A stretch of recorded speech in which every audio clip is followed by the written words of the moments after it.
Senior NTR గారి వర్ధంతి సందర్భంగా నివాళులర్పించడానికి బాబాయ్ అబ్బాయి ఎదురెదురు పడ్డారు. మొత్తానికి నందమూరి బాలకృష్ణను చూసి జూనియర్ ఎన్టీఆర్ రియాక్షన్ సైలెంట్‌గా అలా పక్కకు వెళ్ళిపోయారు. మొత్తానికి నందమూరి బాలకృష్ణ, జూనియర్ ఎన్టీఆర్ మధ్య వివాదాలు రాజుకుంటున్నాయంటూ మీడియాలో రకరకాల వార్తలు వెళ్తూ ఉన్నాయి.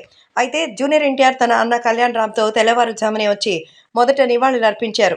ఈ సందర్భంగా నందమూరి బాలకృష్ణ కూడా తర్వాత నివాళులర్పించడానికి వచ్చినట్టుగా తెలుస్తోంది. ఈ సందర్భంగా ఒకరికొకరు మరి ఈ రకంగా ఎదురుపడటంతో మరి ఏమాత్రం ఉలుకు పలుకు లేకుండా సైలెంట్‌గా వెళ్ళిపోయారు.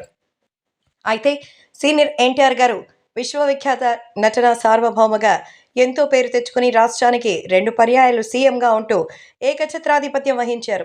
మరి దేశవ్యాప్తంగా ఉన్నటువంటి కాంగ్రెస్ పార్టీని ఆంధ్రదేశం నుంచి మరి పక్కకు పంపించేశారు. తెలుగుడి సత్తాను దేశవ్యాప్తంగా మారుమోగించేలా చేశారు. ప్రజల మనసుల్లో రాముడిగా, కృష్ణుడిగా కొలువు తీరి ఉన్నారు. ఇప్పటికీ రాముడు, కృష్ణుడు అంటే మనకి ముందుగా గుర్తుకొచ్చే రూపం సీనియర్ ఎన్టీఆర్ గారిదే.